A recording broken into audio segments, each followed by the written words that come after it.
하나님 복되고 귀한 성전으로 우리를 인도하시니 감사합니다. 말씀을 들을 때에 우리의 심중이 다시 주께로 확정되게 하시고 은혜로운 복된 시간 되게 하시되 종의 부족한 입술은 복음의 전달 도구로만 사용하여 주시옵소서.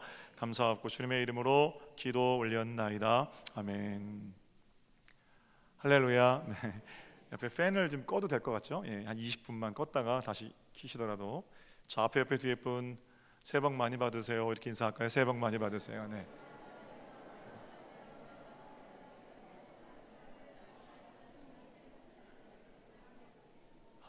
새해에도 하나님의 은혜와 복이 사랑하는 성도들의 가정 가운데 또 인생 가운데 흘러 넘치시기를 우리 주님의 이름으로 축복합니다.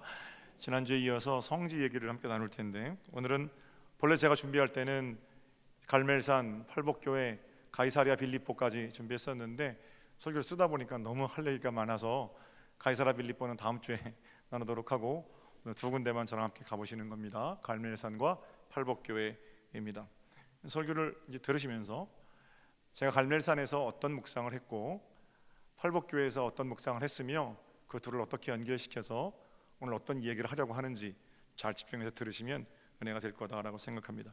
그래서 먼저 갈멜산 얘기인데요, 지금도 숲이 무성합니다만 2000년 전에도 또 그 놀라운 전투가 있었던 2900년 전에도 여전히 갈멜산은 숲이 무성한 산입니다.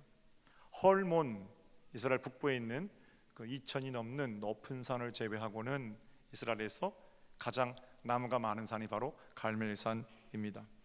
갈멜산 정상에는 캐톨릭 교회가 세워져 있습니다. 그리고 그 앞에 모든 순례객들이 또는 여행자들이 사진을 찍는 엘리야 동상이 있습니다. 바알 선지자의 머리를 밟고 칼을 치켜들고 있는 엘리야의 동상입니다. 또 그 옆에 순례객들이 앉아서 예배할 수 있도록 공간들을 마련해 놨는데 우리도 거기 앉아서 열왕기상 18장 엘리야 이야기를 함께 묵상하였습니다.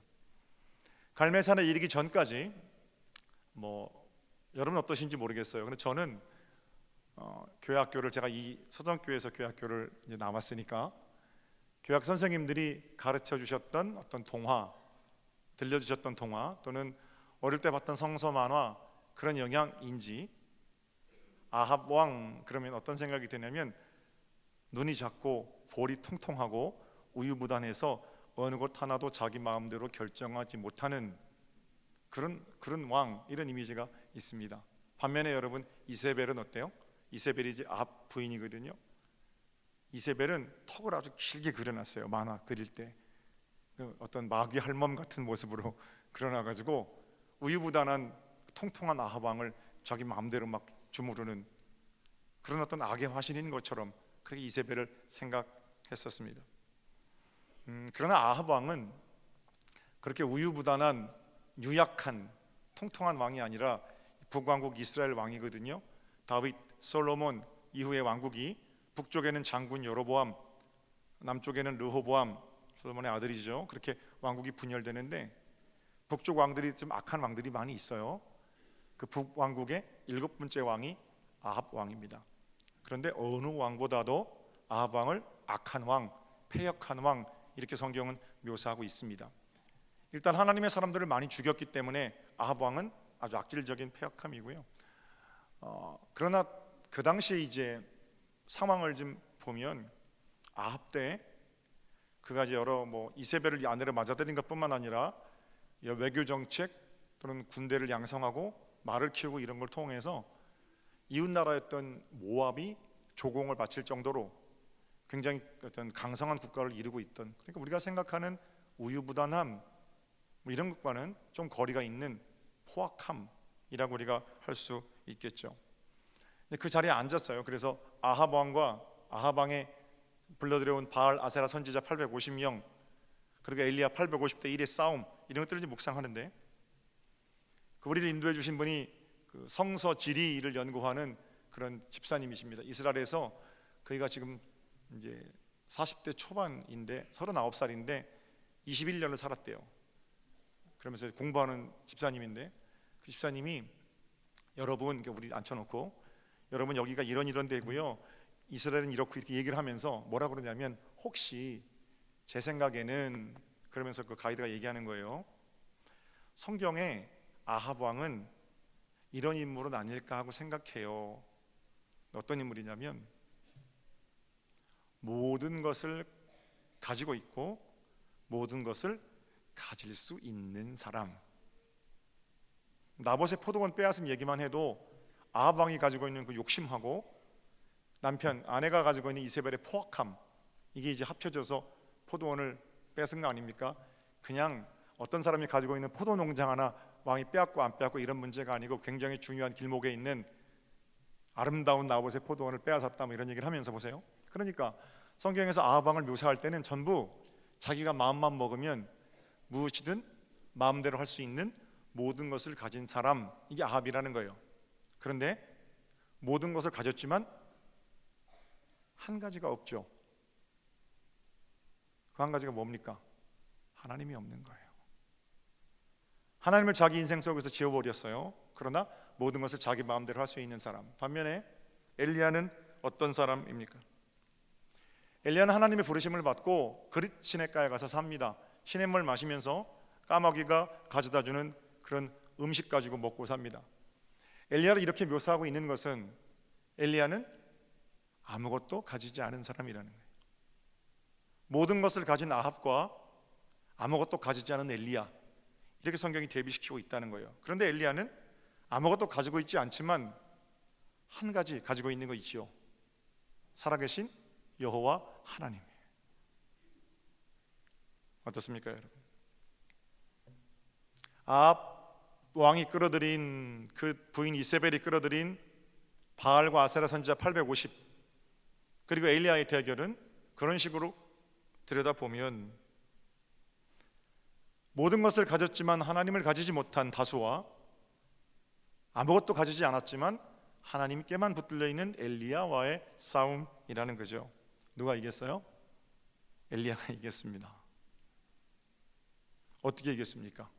한 명이 850명을 어떻게 상대합니까? 저녁에 기습했습니까? 아니면 게릴라전, 전략과 전술을 잘 짜서 이긴 것 아니지요. 적의 심장부를 관통하는 한 방, 그것 가지고 850명을 무너뜨린 게 아닙니다. 하나님께서 이기게 하신 거고요. 아무것도 없는 것 같지만, 그래서 아무것도 못할 것 같지만 하나님께 속한 자는 모든 것을 가진 자라는 사실을 바알아세라 선지자 엘리야와의 전투를 통해서 보여주신 겁니다. 자, 그럼 우리 얘기를 좀 해볼까요? 사랑하는 여러분, 여러분은 어떠십니까? 이제 새롭게 한 해가 시작되었는데 2020년 두 번째 시작되는 새해에 여러분들에겐 무엇이 부족하고 무엇이 흘러 넘치십니까? 올 한 해 하나님께서 내게 무엇을 주셨으면 좋겠고 하나님께서 내게 무엇을 가져가도 괜찮습니까? 복된 명절에 가족들이 모이셨죠? 어떤 일로 마음이 즐거우셨고 어떤 일로 마음 괴로우셨습니까? 아무것도 없어도 또는 아무것도 없는 것처럼 여겨져도 지금 여기 우리와 함께 계신 하나님, 그 한 분만으로 나는 충분히 승리할 수 있다, 정말 이렇게 믿으십니까?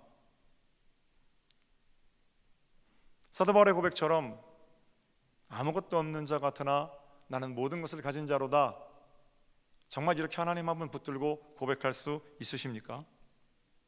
바라기는 새롭게 시작되는 2020년도에는 모든 것을 가지고 하나님을 잃어버리는 어리석은 아합 왕이 아니라 그저 아무것도 없는 것처럼 보이지만 날마다 천국을 살아내는 비로소 모든 것을 가진 복되고 귀한 믿음의 중심이 세워지기를 우리 주님의 이름으로 축복합니다. 그 자리에서 함께 모여서 우리 교우들하고 보면서 이렇게 기도했어요. 저를 따라서 한번 기도해 보세요. 하나님, 모든 것을 가졌으나 하나님을 잊어버린 아합이 아니라 아무것도 없는 것처럼 보이지만 하나님께 붙들려 사는 엘리야 되게 하옵소서. 할렐루야. 기도가 끝난 다음에 그 교회 옥상으로 올라갔습니다. 그 전망대거든요. 꽤 높은 산이기 때문에 이쪽 이스라엘 평원, 뭐 저쪽 동서 다 보이는 자리입니다. 우리가 올라간 날은 비는 오지 않았어요. 그런데 뭐 비가 내렸다가 안 내렸다 이렇게 했는데 하늘이 잔뜩 찌푸려 있었고 구름도 많이 끼어 있었습니다. 그러니까 올라가서 구름 사이로 간간히 비치는 햇살을 보면서 제 마음 가운데 떠오르는 게 있는데, 엘리야에게 보여주셨던 손만한 구름, 그냥 편의상 손바닥만한 구름 이렇게 할까요? 작은 구름이 떠올랐습니다. 뭐 잘 아시겠습니다만 모르시는 분들을 위해서 제가 거칠게 그 얘기를 좀 요약해 보겠습니다. 850대 1의 놀라운 승리 이후에 엘리야는 아합에게 갑니다. 그리고는 뭐라고 얘기하냐면, 왕이시여, 큰 비가 올 겁니다. 지금 비가 얼마 동안 오지 않았냐면 무려 3년 6개월 동안 비가 오지 않았습니다. 극심한 가뭄을 겪고 있었고요, 하늘을 봐도 구름 한 점 찾아볼 수 없는 아주 청명한, 여름에는 굉장히 온도가 올라가거든요. 모든 것이 다 타들어가는 것 같은 그런 상황입니다.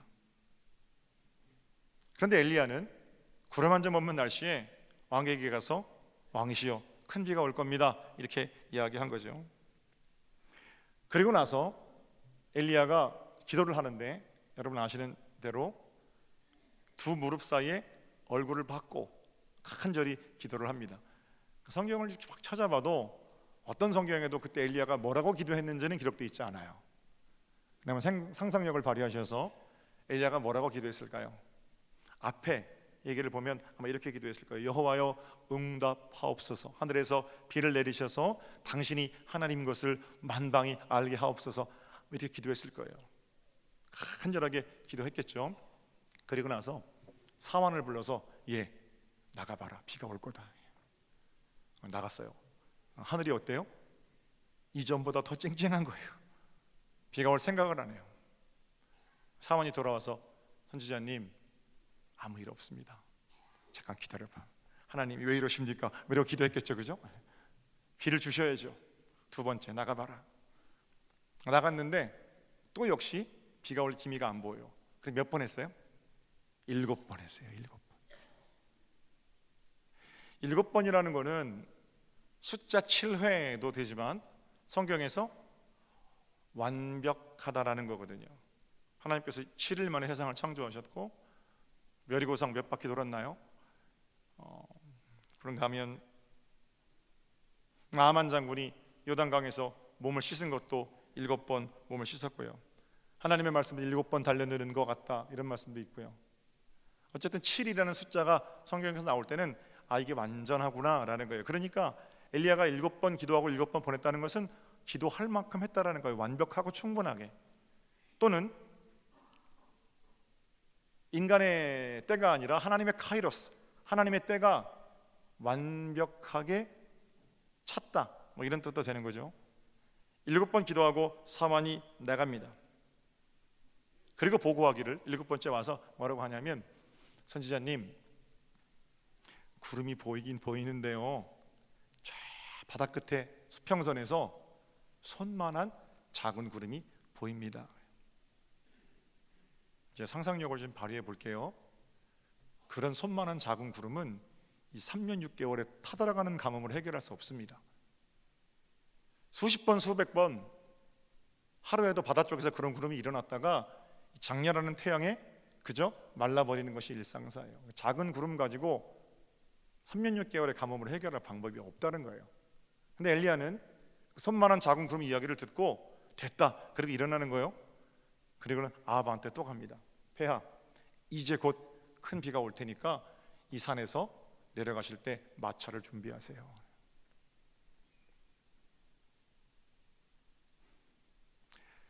왜 하필 손만한 작은 구름입니까? 기왕이면 선지자님, 세찬 바람이 불고 엄청난 구름이 몰려와서 이제 곧 이 가뭄을 해결할 것 같습니다. 하나님이 없다고 조롱하던 것들을 한꺼번에 쓸어버릴 세찬 폭풍이 불어오고 있습니다. 하늘의 호령, 심판의 물줄기 이제 곧 내릴 겁니다. 준비하시죠. 이거 멋있잖아요.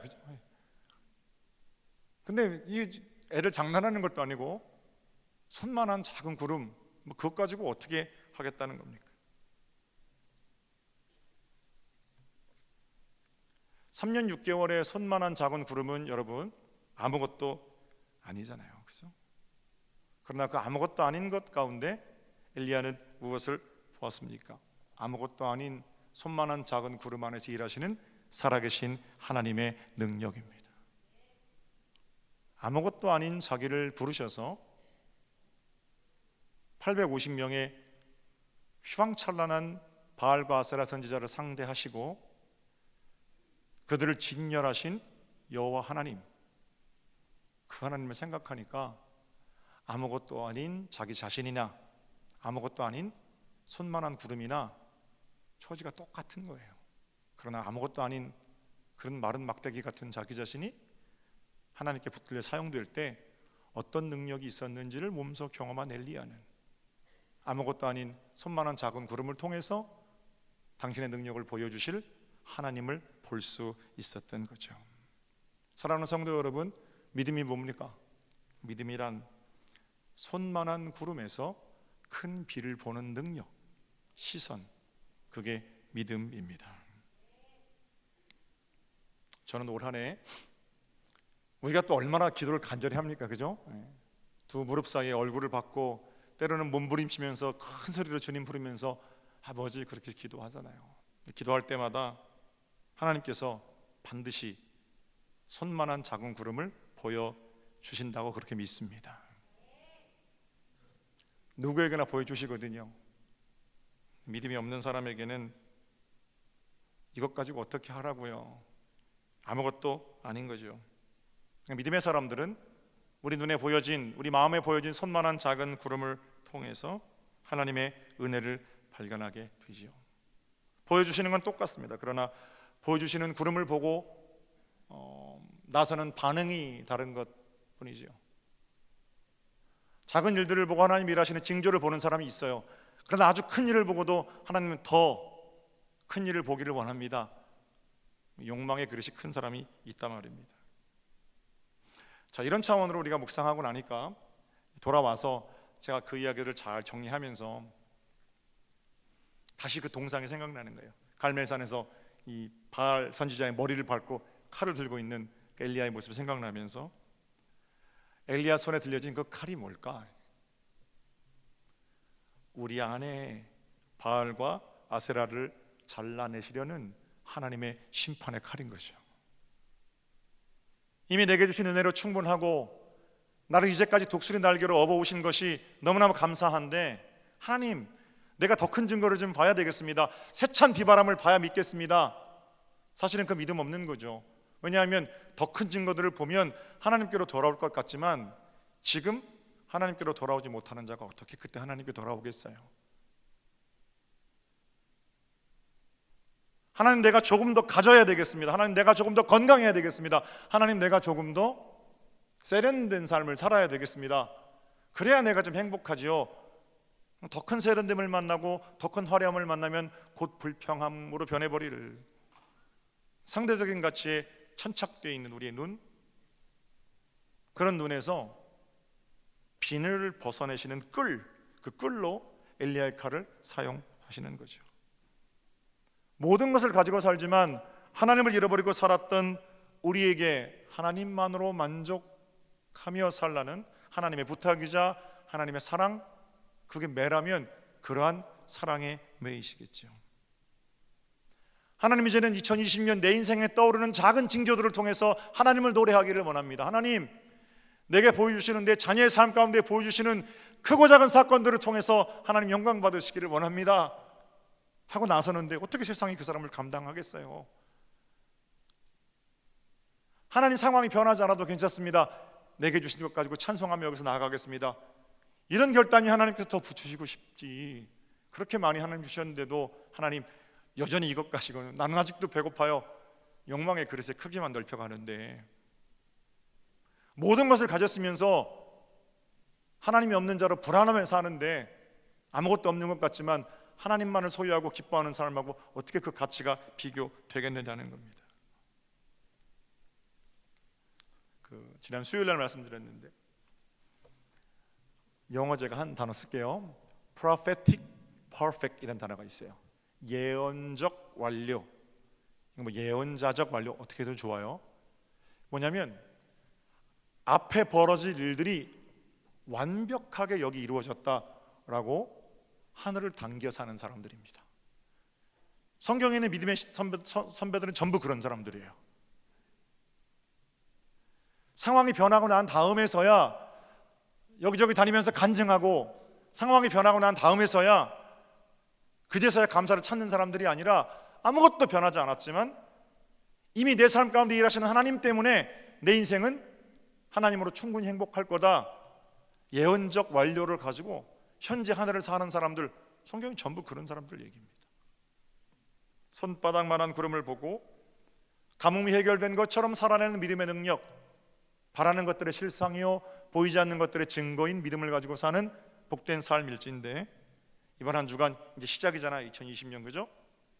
2020년 마지막 주일에 하나님께 올려드릴 감사의 고백을 바로 지금부터 50주 동안 줄기차게 하나님께 올려드리는, 여러분의 삶이 예배가 되고 기쁨이 되고 하나님을 향한 노래가 되는 복이 있으시기를 우리 주님의 이름으로 축복합니다.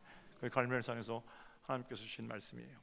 그리고 나서 그 다음 날이에요. 갈멜산은 사실은 지난주에 말씀드렸던 가이사랴하고 무깃도 가기 가운데 들렸던 산이고요. 다음 날 이제 갈릴리 아직도 시골입니다. 갈릴리에 좋은 호숫가 호텔에서 잠을 자고, 이제 거기가 아름다운 호수라는데 뭐 구름이 끼고 비가 와가지고 첫날은 아무것도 못 봤어요. 그 다음 날 아침 일찍 팔복교회를 올라갔습니다. 갈릴리가 한눈에 내려다 보이는 아주 아름다운 동산에 세워진 교회입니다. 날씨가 좋았으면 전 이제 성주에 제가 3번 갔었는데 팔복교회가 제일 아름답거든요. 더울 때 가면 거기 위에 내려오기 싫습니다. 산 위에도 아름답고 그 갈릴리의 그 풍경이 너무너무 멋져가지고, 그래서 한국에서 안식년 이렇게 해서 목사님들 또는 뭐 신부님들 가시는 분들은 팔복교회 거기다가 이제 방을 얻어서 또는 거기에 가서 성경도 쓰면서 그렇게 묵상하는 자리이기도 합니다. 그날 아침에는 비가 부슬부슬 왔고요. 우리 일행 42명이 들어가는데 여기저기 모여서 순례객들이 말씀을 묵상하고 있었습니다. 우리도 한 곳에 모여서 우리 심순봉 원사님이 아주 절제된 음성으로 마음이 가난한 자는 복이 있나니 그렇게 이제 낭송을 했어요. 우리말 성경에는 심령이 가난한 사람은 복이 있습니다, 천국이 그 사람들의 것입니다, 이렇게 되어 있습니다만 원문에는 복을 먼저 선포합니다. 보세요. 예수님께서 갈릴리에 가난한 사람들이 모여 있을 때 이렇게 말씀하시는 거예요. 복되어라, 또는 참 복되구나. 마음 가난한 너희들이여, 너희들은 천국의 주인이다. 복되구나, 눈물 흘리는 너희들 위로를 받을 것이다. 복되구나, 마음이 깨끗한 너희들, 이러면서 복을 선포해 주신 거예요. 예수님께서 행하신 수많은 설교 가운데 첫 번째 주제 설교이고요. 그 주제 설교의 주제는 복입니다. 주목할 점은 지금 예수님 앞에 모여 있는 사람들은 예루살렘에서 소위 잘 나가는 출세한 사람들이 아니라는 거예요. 2000년 전에도 시골이고 지금도 갈릴리는 시골입니다.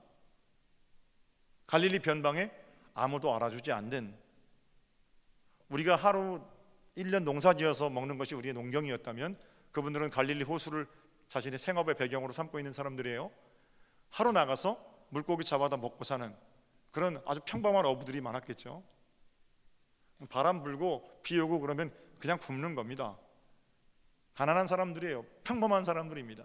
그런데 지극히 평범한 가난한 사람들, 말씀 듣겠다고 모여와 있는 사람들에게 저 예루살렘의 높은 사람들이 아니라 너희가 복되다, 이렇게 말씀하신다는 겁니다. 이런 건 괜찮을 것 같아요. 비록 지금 너희는 좀 가난하지만, 비록 지금 너희는 평범하지만 이제 나를 만났으니까 앞으로 너희는 복될 거야 라든지, 앞으로 내 인생은 나 때문에 행복할 거야, 뭐 어떻게 해도 얘기 듣습니다. 그런 얘기를 하면 예수님 때문에 저 사람들이 복된 삶을 살겠구나 라고 상상할 수 있는데, 예수님은 앞으로 너희가 복될 거다 이렇게 말씀하신 게 아니고 지금 너희가 복되다. 어떻습니까 여러분? 우리가 생각하는 그런 복, 뭐 5복, 8복, 7복 어떻게 얘기해도 좋아요.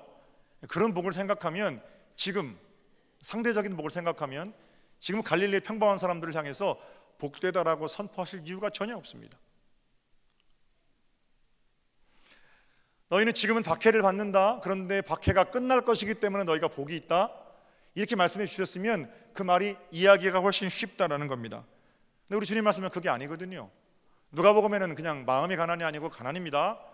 가난한 너희가 복이 있다. 너희가 부자가 될 것이기 때문이다.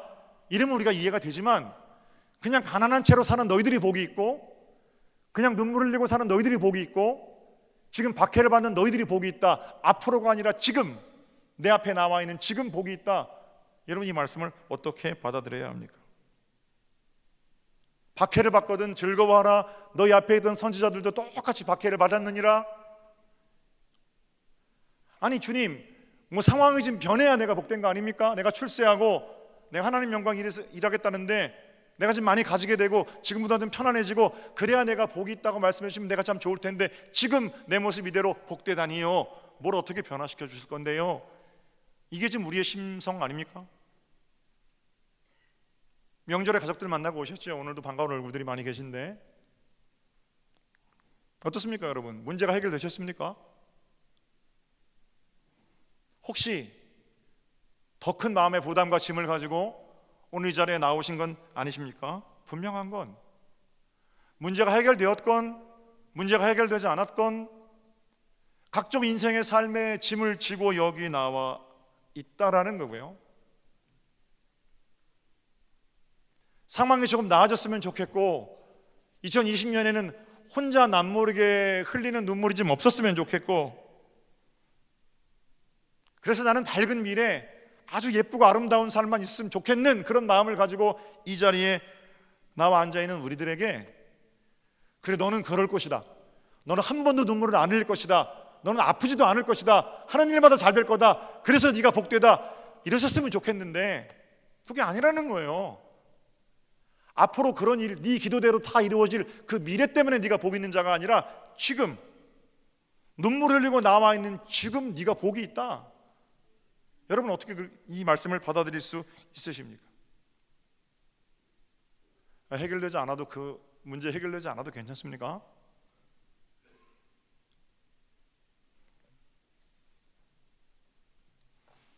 저는 이 말씀을 수백 번, 수천 번 고쳐 읽어보고 이 말씀 가지고 설교도 수십 번, 수백 번 했습니다. 그런데 아무리 읽어봐도 지금은 비록 박복하지만 앞으로는 네가 강복, 축복, 엄청난 복을 받고 살 거다. 이런 종류의 말씀으로는 읽혀지질 않습니다. 성경에 물론 미래에 대한 소망 이런 구절들이 많이 들어 있습니다. 그러나 최소한 팔복의 말씀은 지금은 네가 이를 악물고 참아라. 나중에는 엄청난 영광의 미래를 거두게 될 거다. 이런 말씀 아닙니다. 그걸 빌미로 다른 사람은 어떻게 되든지 나 혼자 100평, 200평 떵떵거리고 사는 그런 걸 복이라고 강조하고 그런 걸 성공이라고 추켜 세우는 그런 싸구려 복음은 이제 끝났습니다. 주님께서 산 위에서 처음 말씀하신 팔복의 말씀은 이제껏 당신이 살아온 방식과는 다른 세상 살이의 방식 8가지 그 말씀하시는 겁니다. 웨슬리 목사님이 그래서 이 팔복을 뭐라고 설교하냐면 아주 오랫동안 팔복 가지고 설교하는데 8가지 기독교 이렇게 말합니다. 기독교인들은 무엇을 복으로 여기며 살아가야 하는가? 남들보다 더 잘 먹고 잘 입고 오래 살고 이런 것들이 기독교인이 말하는 현세적인 복, 거기서 그치는 게 아니라 박해를 받아도 복된 자이고 가난해도 복된 자이고 눈물을 흘리는 그 자리가 주님이 함께 하시기 때문에 복이 있는 자리고 또 다른 세상이 가능한 거예요. 또 다른 삶의 방식이 가능한 거예요. 예수 그리스도 안에 8가지 다른 기독교적인 삶의 방식이 있다. 여러분 어떻게 받아들이십니까? 예수 그리스도와 함께 시작되는 새로운 세상이 있습니다. 그렇게 아등바등 더 가지지 않아도 내게 주시는 만족으로 충만하게 하나님 앞에 누리고 살 수 있는 눈물과 감동의 기도가 있고요. 그런 세월들이 있습니다. 젊은 친구들 장래 희망이 뭐냐니까 건물주가 장래 희망이래요. 열심히 평생 동안 일하셔서 건물을 가지고 그 세를 받으시는 건 복되고 귀한 일입니다. 그러나 그건 열심히 살아온 삶의 결과로서의 창대함이죠. 어떻게 아무것도 안 하고 건물 하나 사놓고 돈 받으면서 안빈낙도하는 그런 삶이 꿈이 돼. 언제부터 세상이 이렇게 됐습니까? 그런 욕망이 없는 것은 아니에요. 교회가 자꾸 그런 욕망들을 강화시키는 방법으로 이 팔복의 말씀들을 사용해서야 예수님께서 말씀하시는 또 다른 세상은 어디서 찾을 수 있겠습니까? 갈릴레아의 가난한 사람들이 예수님 앞에 모여서 예루살렘에 한 번도 가지 못한 사람들인데 예루살렘에 떵떵거리고 세받아 사는 그 사람들이 복이 아니라 지금 내 앞에 나와 있는 너희가 복이 있다.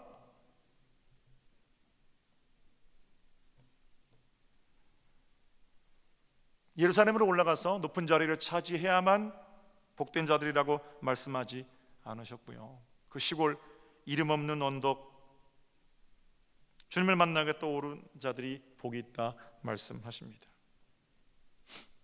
아무것도 아닌 것처럼 보이지만 그들 가운데 일하시는 살아계신 하나님 예수님께서는 보았기 때문입니다.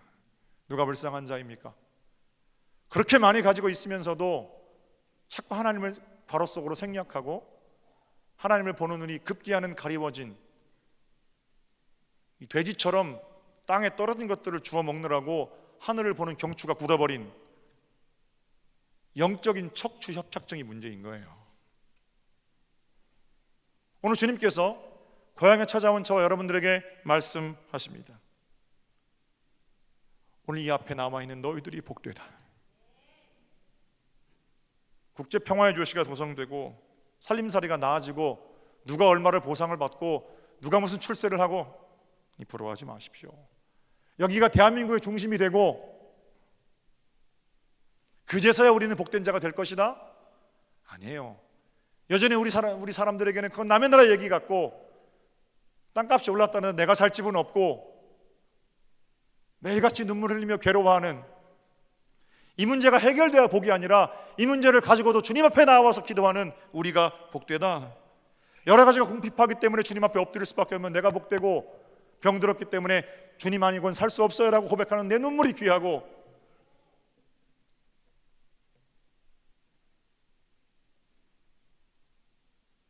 우리 주님은 우리를 이제까지 붙들고 일하시는 살아계신 하나님 그분 때문에 우리에게 오늘 아침에도 너희들이 복되다 이렇게 선포해 주신다는 겁니다. 예수님 닮는다는 건 뭡니까? 가난한 내 삶에서 일하시는 하나님을 보는 눈을 가지고 그렇게 사는 겁니다. 여러 가지 부족함들 속에서 하나님의 위대하심을 보는 눈. 제가 이제 새벽에 기도하려고 엎드리면 마음이 좀 편해집니다. 기도를 그렇게 많이 하는 목사는 아닌데요. 보통 새벽에 기도할 때는 성도를 생각하며 엎드릴 거 아닙니까? 기도하기 전에는 이런 마음이 있습니다. 우리 저 장로님은 저것만 고치면 좋겠다. 기도하기 전에는 저 권사님은 참 다 좋은데 저 부분이 좀 아쉽다.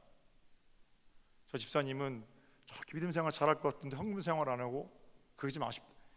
그런 생각이 있어요.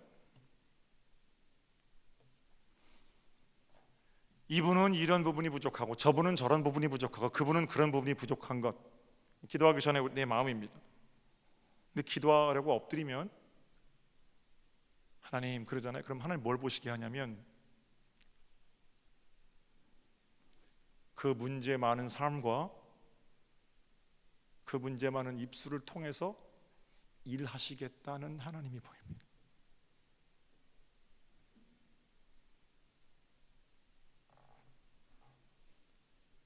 그리고 나 같은 사람도 목사를 불러서 사용하시는 하나님이 보이는 거예요.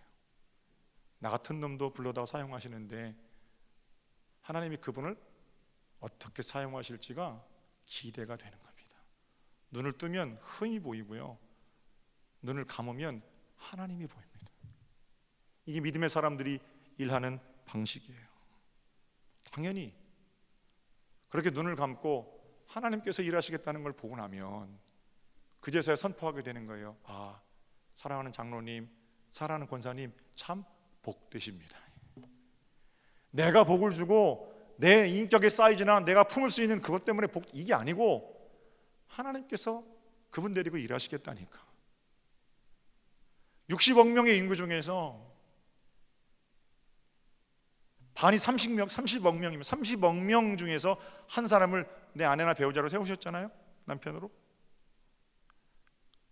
무릎 꿇기 전에는 그게 불편한 거예요. 무릎 꿇기 전에는 흠만 보이는 거예요. 그러나 하나님께 무릎 꿇고 나면 그 일을 내 배필로 허락하신 하나님이 보이는 거예요. 자식들이 말 잘 듣습니까? 너무 말 안 듣잖아요. 남 같았으면 그 상대나 하겠습니까?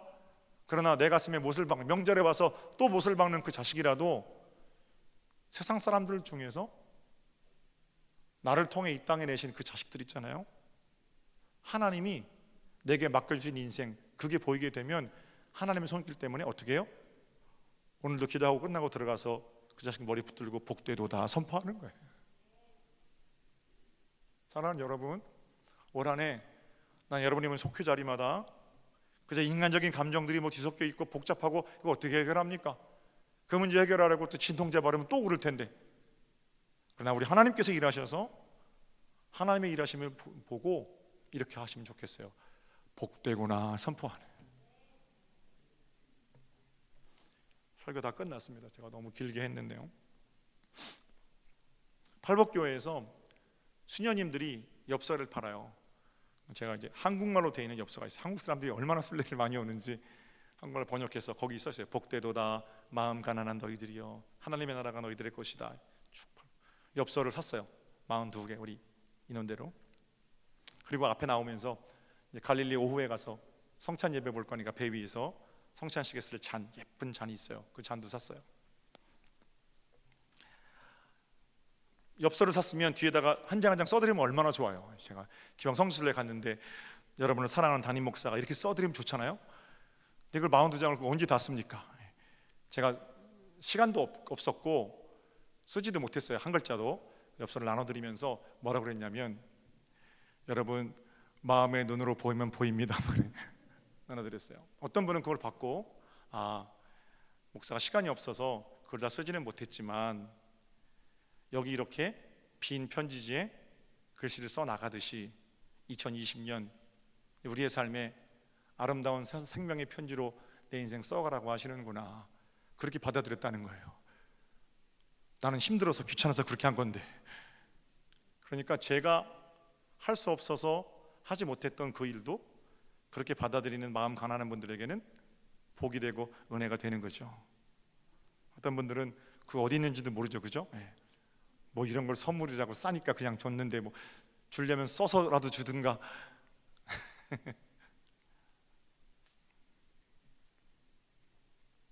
사랑하는 여러분, 다 가지고 있으면서 하나님을 잃어버린 박복한 자로 살지 마십시오.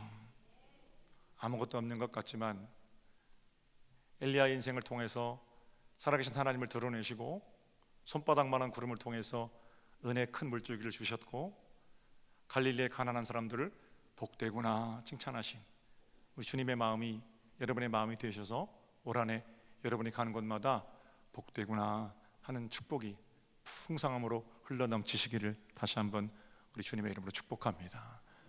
설교 끝나고 네팔에 다녀오겠습니다. 이 손바닥만한 구름을 보고 시작한 네팔 선교가 벌써 11번째입니다.